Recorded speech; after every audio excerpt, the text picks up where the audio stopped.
Bueno, buenos días, buenas tardes, buenas noches a todos nuestros colegas alrededor del mundo. Bienvenidos a la tercera sesión de los fundamentos de la práctica del desarrollo sostenible. Hoy vamos a empezar la primera de varias sesiones que durarán las próximas semanas y se enfocarán en un sector en particular o en un tema en particular que va a ser importante para el desarrollo sostenible. En el caso de hoy vamos a ver la agricultura, el alimento, la nutrición. Estrictamente, estos no constituyen un sector.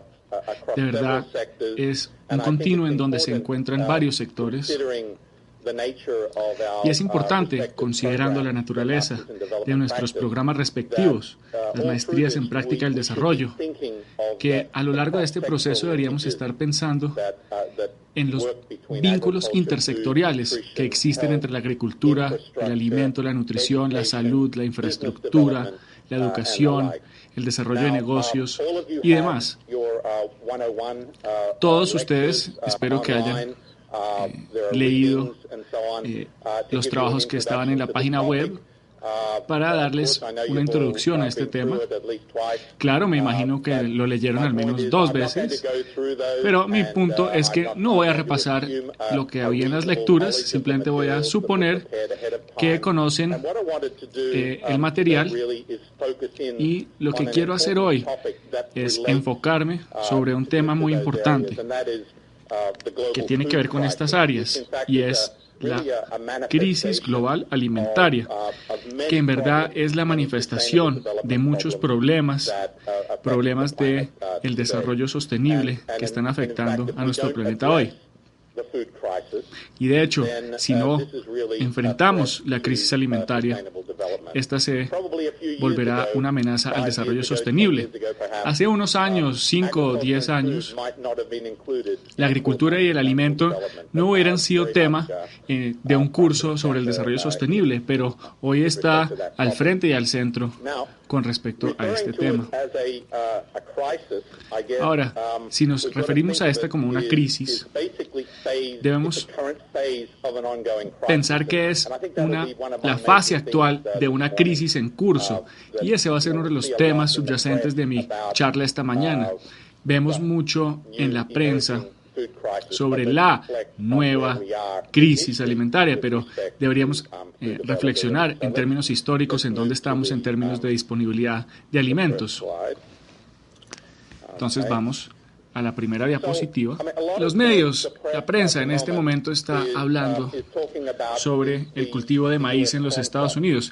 Para el resto de ustedes en los Estados Unidos, el maíz y lo que se llama en Estados Unidos el maize o el corn son lo mismo.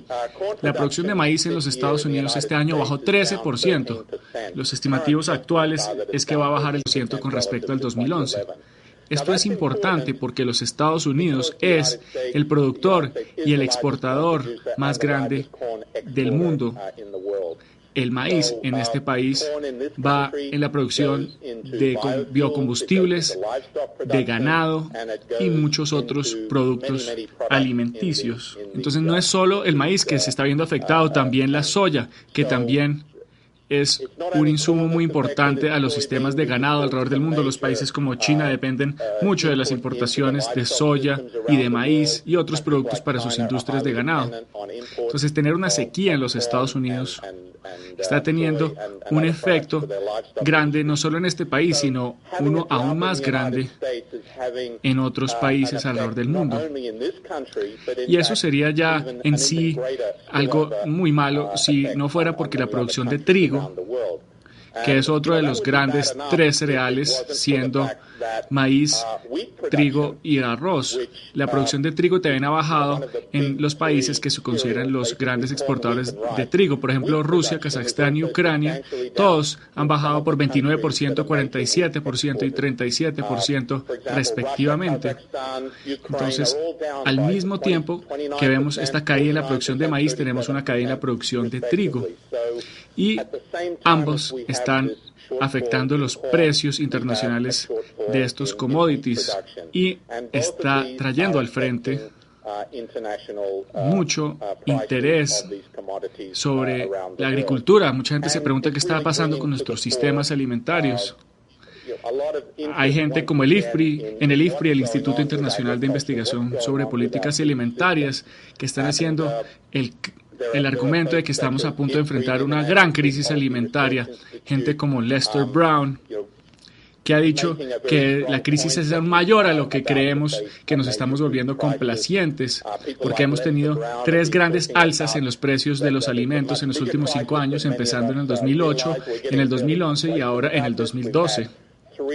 Y lo interesante es que hace unos días en el New York Times el tema del hambre en el mundo está resurgiendo y la relación entre los altos precios del alimento está afectando la disponibilidad de los alimentos para los más pobres. Sorprendentemente, sigue habiendo mucho debate sobre si es una crisis o no. Yo he estado en reuniones en las Naciones Unidas en las últimas semanas en donde parecía que el objetivo principal era decir, tenemos que calmar a los mercados, tenemos que hacer que no se perciba como una gran crisis. Y la manera de pensar es que puede que se implementen una serie de políticas que agraven la crisis. Y es lo que ha sucedido en otras crisis alimentarias o cuando hay altas subidas de precios. Y es que los países cierran sus fronteras y dicen, no voy a exportar nada, voy a mantener todo por dentro para mi seguridad alimentaria. Y eso fue un gran golpe para los productores y los agricultores. Y en efecto, esto sí volvió a que la crisis se pusiera peor. Entonces, cuando corre el rumor en el 2008 y en el 2011 que iba a haber crisis, vimos que también surgían muchos inversionistas o lo que otros llamarían especuladores que empiezan a especular sobre el precio de los alimentos, y todo esto contribuye a que se exagere y se acelere el proceso del alza de los alimentos. Entonces, las charlas en las Naciones Unidas era que estamos preocupados, pero no agravemos las cosas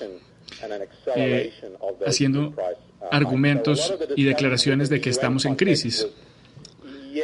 A ver, también depende de dónde vive uno, si es una crisis o no. Digamos que el maíz que ustedes en este salón consumen, por lo general lo consumen en el cornflakes.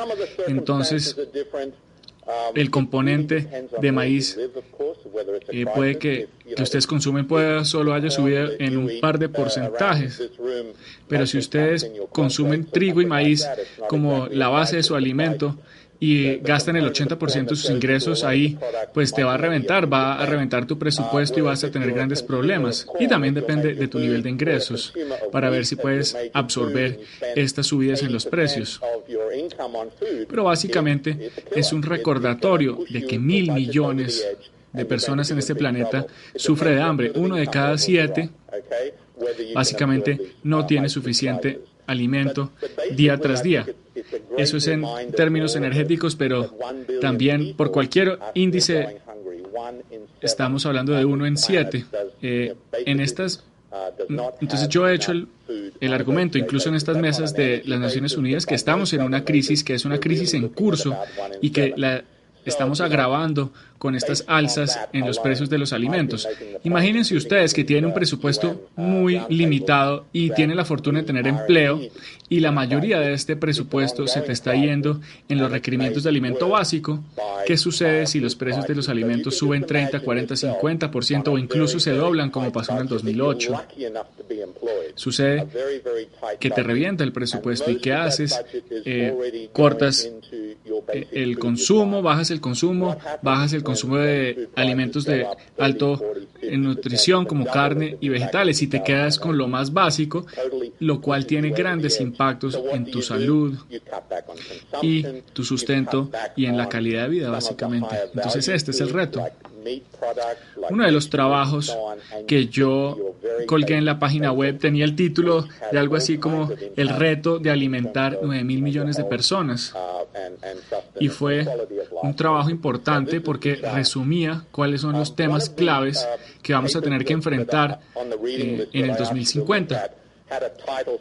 que se estima que para el 2050 vamos a ser 9.000 billones de personas en el planeta. Pero yo les propongo que hoy tenemos que alimentar a 7.000 millones de personas. Entonces, hoy no es que estemos haciendo un buen trabajo. 1 de cada 7 sufre de hambre. Entonces, ¿cómo van a estar las cosas en el 2050?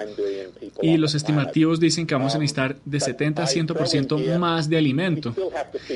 Pareciera que la matemática no está funcionando, pero la matemática sí está funcionando, porque a medida que suben los ingresos, las personas están cambiando sus hábitos alimenticios más hacia productos de origen animal, lo cual requieren de más agua y de energía para producir y muchos granos, porque muchos de estos productos de origen animal necesitan mucho grano para producirlos. Entonces, los estimativos es que necesitaremos de 70 a 100% más de alimento para el 2050. Y esto tenemos que verlo en el contexto de que en el 2050, en casi todas las regiones y en casi todos los países, las poblaciones urbanas van a ser mayores a las poblaciones rurales. Cada vez va a haber más gente viviendo en las ciudades y menos personas viviendo en las zonas rurales, y infortunadamente también vamos a vivir en un medio ambiente degradado. Van a haber muchos montes y bosques que van a estar erosionados y talados, en donde el agua va a ser más costosa, en donde va a haber una competencia aún mayor por el recurso del agua, en donde la energía también va probablemente a ser más costosa. Entonces vamos a enfrentar todos estos retos de desarrollo sostenible, sobre los cuales vamos a hablar en las próximas semanas, que van a poner mucha presión sobre la tierra disponible que tenemos. Y sin embargo vamos a crecer en números en términos de población. Y no podemos hacer mucho para no llegar a 9.000 millones. Puede que podamos hacer algo para que no lleguemos a 10.000 millones, pero los demógrafos dicen que vamos a llegar a 9.000 millones, incluso si hay bajas en las tasas de población actual. Entonces, ¿cuál es el costo de no responder, de no hacer nada? Y de hecho me gustaría oír de ustedes en este salón de clases global, ¿en qué medida han visto el impacto de los altos precios de los alimentos? ¿Que han visto de pronto violencia? Porque yo he visto en varias ciudades del mundo las personas que salen a protestar y han sido muy violentos y con mucha rabia, protestando por los precios altos. Mucha gente vincula esto a la primavera árabe, y puede que no sea correcto vincularlo directamente como la causa o lo que desencadenó la primavera árabe, pero de pronto fue la última gota que rebasó el vaso. Puede ser que en estos países hay mucho descontento por muchas razones y de pronto se dobla el precio del arroz, entonces tú dices, no, yo voy a salir a protestar y tengo mucha rabia. Y entonces esto, como vemos, causa inestabilidad política e inestabilidad social cuando no alimentamos a nuestros ciudadanos. También se degrada el medio ambiente porque la gente sale a tratar de despejar más tierra, y de eso vamos a hablar un poco más adelante. En África hay una lucha intensa por despejar más tierra, y esto tiene un costo ambiental cuando no se hace adecuadamente. También hay problemas de migración, de refugiados, cuando la gente se está muriendo del hambre. Pues sí, yo digo, en todas partes hay sequías. Yo tengo sequías en Australia, pero en Australia nadie se muere de hambre cuando hay una sequía. Pero de hecho, cuando manejo por el norte de Etiopía y en Kenia, me recuerda del ambiente que hay en el 80 o 90% de la Australia. El medio ambiente es muy parecido, pero la gran diferencia es que la productividad agrícola de la tierra que tenemos y los sistemas económicos y las instituciones que tenemos implementadas aseguran que nadie sufra de hambre en Australia. Pero cuando hay una sequía en Somalia o en Etiopía, la gente migra y se van a estos campos de refugiados, y esto tiene un costo ambiental, social y económico para las naciones que tienen que absorber a estos refugiados y contribuir a su bienestar. También es lo que llamamos un asesino silencioso, que es el hambre que no mata, pero cuando la gente está malnutrida. Y ciertamente espero que hablemos de esto cuando hablemos de salud, cuando hablemos aquí en Colombia, cuando hablemos de sistemas alimentarios, pero los niños malnutridos tienen un potencial de ingresos a futuro mucho menor, tienen menores habilidades cognitivas, porque lo que se llama el movimiento de los primeros 1000 días se enfoca mucho en los primeros 1000 días de la concepción a los primeros 2 años, en donde los niños desde el vientre son muy susceptibles a la malnutrición, de manera que nunca se puede reversar esos efectos. Hay unas graves consecuencias de no hacerlo bien en esas primeras etapas.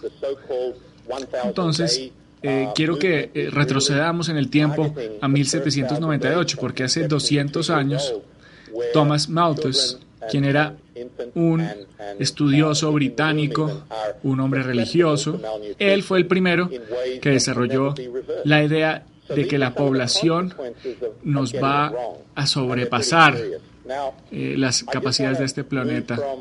Va a leer, el poder de la población es tan superior al poder de la tierra de producir sustento para el hombre que la muerte prematura en alguna manera va a visitar a la raza humana. Él habla de hambrunas gigantes inevitables y básicamente su punto era que la población en algún momento va a sobrepasar nuestra capacidad de producir alimento. Esto se volvió una teoría, una predicción, una hipótesis que ha sobrevivido en los últimos 200 años. Tiempo en tiempo, Malthus lo desempolvamos y decimos, miren, él tenía razón, miren lo que está sucediendo. En otros momentos hemos dicho, no, vencimos a Malthus, estamos produciendo superávit, tenemos suficiente alimento para el mundo y demás. Pero hoy en día estamos volviendo a revisar a Malthus y la pregunta es si él tiene razón. ¿Será que la población es el tema clave? ¿La población será que va a sobrepasar nuestra habilidad de producir alimento? Si lo miramos en términos globales, la gente puede decir, mire, tenemos suficiente alimento, si lo podemos distribuir efectivamente y con igualdad, pues sí, pero eso no es verdad. Igual, si vemos el agua y decimos que hay glaciares y la podemos derretir y transportar, eso puede que pueda pasar, pero la realidad es que no va a pasar. La realidad es que en ciertas partes del mundo no va a haber suficiente alimento, no pueden producir suficiente alimento. Este mapa del índice de hambre en el mundo muestra los puntos calientes alrededor del mundo y como ven, una gran parte del África constituye esta zona caliente y también un poco del sur del Asia, mientras que el resto del mundo, Europa, la mayoría de América Latina y América del Norte les va bastante bien. El problema se concentra más que todo en África. Entonces Malthus diría, yo tenía razón hablando en África. Y cuando tú ves la tasa de crecimiento de la población en África, pues ahí hay un soporte muy fuerte a sus argumentos.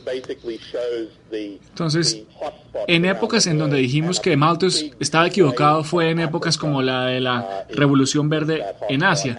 Yo puse material sobre esta revolución y sin embargo quería hablar sobre algunos puntos básicos de la Revolución Verde en Asia. Y algo que quiero decir de frente es que estoy hablando de la Revolución Verde en Asia, porque el año pasado cuando hablé de esto, a mí me llegó un diluvio de comentarios de personas de otras partes del mundo diciendo que la Revolución Verde fue muy nefasta, según ellos, porque llevó a toda clase de destrucción ambiental.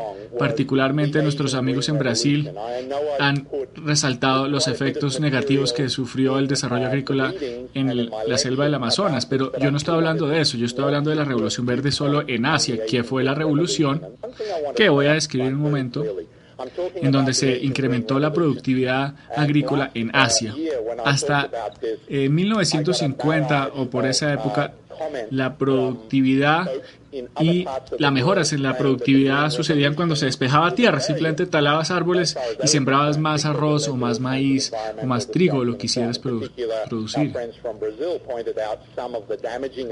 Luego ese crecimiento se vio limitado porque el crecimiento de la población iba más rápido que nuestra habilidad de despejar tierra. Y también en la primera mitad del siglo XX hubo grandes avances en la ciencia y tecnología agrícola, pero la mayoría de esto sucedió en los climas templados, no en los trópicos. El trigo en Inglaterra vio grandes avances en esa era, pero no sucedió esto en Asia. Llegó un punto en que el Comité Científico Asesor de los Estados Unidos estaba muy preocupado sobre lo que estaba sucediendo en Pakistán, en Bangladesh, en India y demás. Y de cierta manera dijeron, mira, esas regiones están en problemas. Malthus tenía la razón. Y de ahí fue que surgió la Revolución Verde, y fue un término que lo instauró William Galt, y básicamente dijo que si no tenemos una revolución verde vamos a tener una revolución roja, que era la idea de que el rojo podría ser sangre o comunismo o lo que fuera, pero que nos iban a llegar unos grandes desastres desde el punto de vista de los Estados Unidos, le iban a caer a esa parte del mundo si no se hacía algo al respecto. Entonces los Estados Unidos invirtió mucho en mejorar la agricultura en Asia. Empezó importando trigo desde México. Un programa de la Fundación Rockefeller mandaba trigo a la India, nuevas variedades de trigo, y estas nuevas variedades tuvieron un gran efecto para curvar una hambruna que había en India y en Pakistán. El Instituto Internacional de Investigación sobre el Arroz trabajó fuertemente en la producción del arroz, que era un alimento importante y sigue siendo hoy. Y así comenzó este viaje para mejorar la productividad agrícola, y se llegó a llamar la Revolución Verde. Pero principalmente estamos hablando de Revolución Verde en Asia, que se enfocó muy fuertemente en dos commodities que eran el arroz y el trigo, porque estos fueron los dos commodities del cual se producían la mayoría de alimentos. Entonces, como dije, el Instituto de Arroz se enfocó sobre el arroz, el Instituto Internacional del Maíz en México se enfocó sobre el trigo y el maíz, o en el maíz. Y básicamente reestructuraron la infraestructura de producción en estos países. Y esto fue antes de las variedades transgénicas. Lo que hicieron fue cruzar ciertas variedades para desarrollar variedades de la misma manera que los jardineros cruzan rosas y nuevos tipos de vegetales. Esto se hizo con el arroz y el trigo para obtener variedades que fueran más productivas, que respondieran mejor al ambiente, que respondieran mejor a los fertilizantes, para que si les aplicabas fertilizantes habría más producción de arroz o de trigo. Y básicamente si tenías irrigación, estas variedades de trigo y arroz iban a producir bastante. Pero no solo se trataba de la ciencia era muy importante para desarrollar estas variedades nuevas de arroz y trigo de arroz, pero hubo mejoras en los sistemas de transporte, de semillas, de fertilizantes, de agua, de irrigación, también créditos, carreteras, políticas, y también fue importante el liderazgo político. El liderazgo político se volvió muy importante. El señor de la camisa blanca era Fernando Marcos, que lo eligieron en los 60s en una campaña de arroz y carreteras.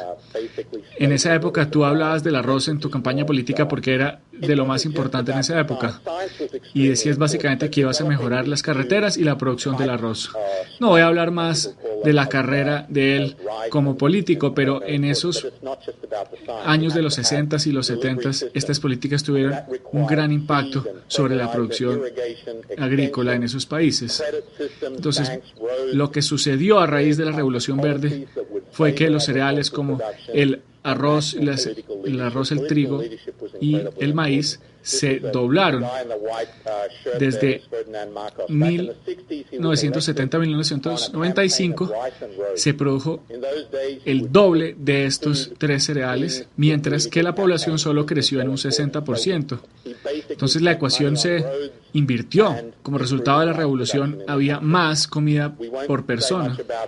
Y lo más importante es que el área de tierra que se utilizó para producir esto solo se incrementó en 4%. Entonces fue el doble de producción solo empleando 4% más de tierra, lo que se llama la intensificación, obtener más producción de cada hectárea haciendo inversiones en irrigación, en variedades, buenas políticas, buen acceso al mercado para que las personas pudieran vender su producto. Y esto fue lo que impulsó un gran desarrollo económico en el Asia durante los siguientes 20 a 30 años. Y hay muchas críticas, y espero que muchos de ustedes las conozcan. Hay personas que señalan los impactos ambientales de esta revolución. Y yo, viéndolo desde adentro, yo trabajé también para ambos lados. Trabajé para el Instituto del Arroz y para el Instituto de Agrobosques, quienes eran más orientados a lo orgánico. De verdad, los argumentos son una mezcla de verdades, medio verdades y falsedades, porque en términos de impactos ambientales era verdad. Había mucho uso de pesticidas, había demasiado uso de fertilizantes, y hasta hoy en partes de la China y en otras partes del mundo todavía se utiliza demasiado fertilizante, y esto está causando serios problemas ambientales. Había un uso no sostenible del agua que llevó a que se contaminaran o se terminaran los recursos de agua. Hubo mucho de salinización también, y también mucha deforestación. Pero la contrapregunta es, ¿qué hubiera pasado si no hubiera habido una revolución verde?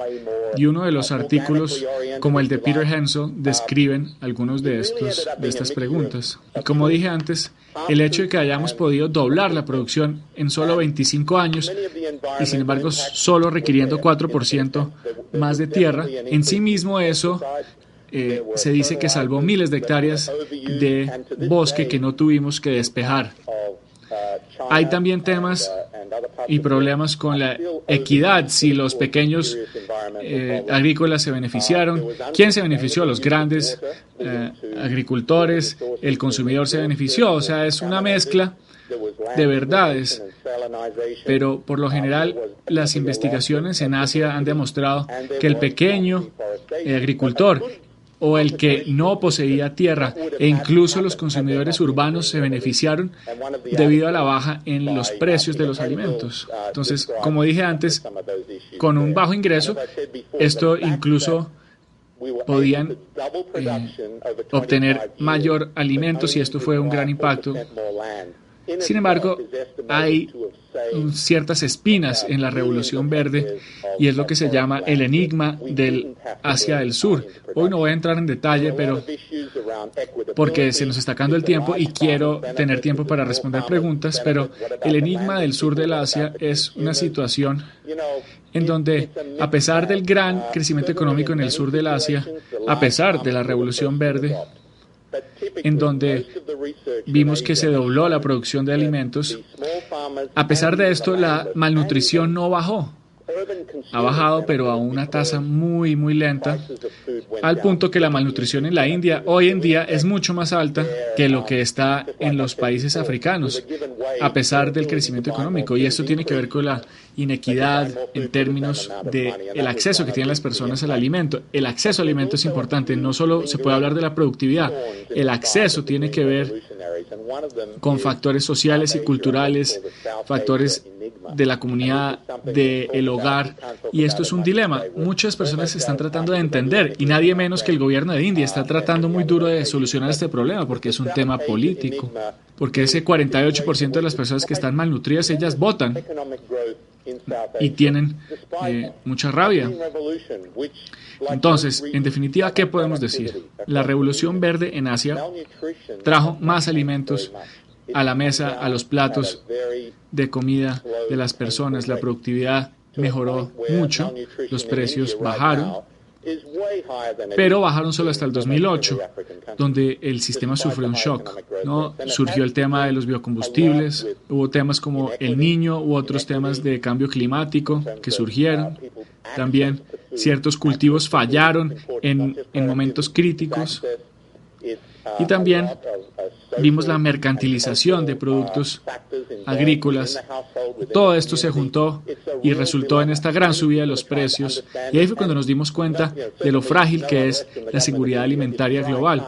Y en ese momento se estimó que solo en ese año 100 millones de personas, o creo que fueron 150 millones de personas, cayeron en la pobreza o retrocedieron hacia la pobreza como resultado de esta alza en los precios. Entonces, en definitiva, podemos decir que Malthus está mirando y diciendo, bueno, no me rindo, ustedes tienen razón, sino que él va a seguir ahí mirando desde el fondo del salón, mirando a ver si vamos a poder mantener la productividad agrícola por delante de las tasas de crecimiento de la población. Quiero decir un par de cosas más. Quiero decir algo sobre un par de regiones, como ya he hablado del Asia, pero quiero oír lo que piensan sobre América Latina. Pero primero quiero decir algo sobre el África. ¿Qué pasó en África? Básicamente, África no vio una revolución verde y no la ha visto aún, por varias razones que están señaladas en las lecturas que ya habrán leído. Esencialmente, África depende de la lluvia. Asia está totalmente irrigada. Bueno, no completamente. Por lo menos el 50% de la agricultura en Asia está irrigada, pero solo el 4% de la agricultura en África está irrigada. Entonces no se pueden transferir fácilmente todos los éxitos que vimos en el arroz y en el trigo al África, porque de hecho arroz y trigo no crecen en el África. Bueno, en el oeste sí crecen en algunas partes, pero relativamente en África hay muchos otros cultivos que no se vieron beneficiados de los efectos de la Revolución Verde. Y hay muchos otros factores también. Sucedió que la Revolución Verde vino cuando África estaba viendo muchos ajustes estructurales, mucha liberalización, muchos de los sistemas de investigación en la agricultura y muchos sistemas del gobierno que eran el fundamento del éxito en Asia. Estos fueron desmantelados en el África por el Banco Mundial y el Fondo Monetario para que el gobierno pudiera funcionar. Entonces, lo que sucedió en Bangladesh, en China y en India no sucedió en África. Sin embargo, sí hay historias de éxito. Vamos a hablar de historias como la de Malawi. Ellos vieron gran mejoras en su productividad. También América Latina es otra mezcla de verdades. Podemos decir que tenemos grandes éxitos y espero oír de nuestros amigos en Brasil. Al presidente Lula se le ha acreditado como por haber reducido grandemente el hambre en ese país. Pero muchos dirían, ¿cuál fue el costo? ¿Cuál fue el impacto de esta agricultura sobre el medio ambiente? La mayoría del Amazonas se ha despejado para poder expandir la producción agrícola, la producción de soya, de trigo y de carne. Entonces, por un lado vemos a Brasil como la finca o del mundo, exportan y producen muchos commodities. Ellos están en la vanguardia tecnológica y científica. Las mejores mentes están trabajando hoy en día en Brasil. Pero también hay países como Guatemala que tienen tasas de malnutrición que son aún más altas que las de India y más altas que la mayoría de países africanos. Es por lejos los peores índices en América Latina. La mitad de los niños están malnutridos y sufriendo retrasos en el crecimiento, y eso tiene un impacto económico grande. Entonces, detrás de estas historias, yo quiero oír sus opiniones en esta segunda hora, pero entonces quiero parar en este momento para poder oír de nuestros amigos en la Universidad de Emory, quien va a ir primero, y luego también Madagascar y de Brasil. Entonces, ahí voy a parar.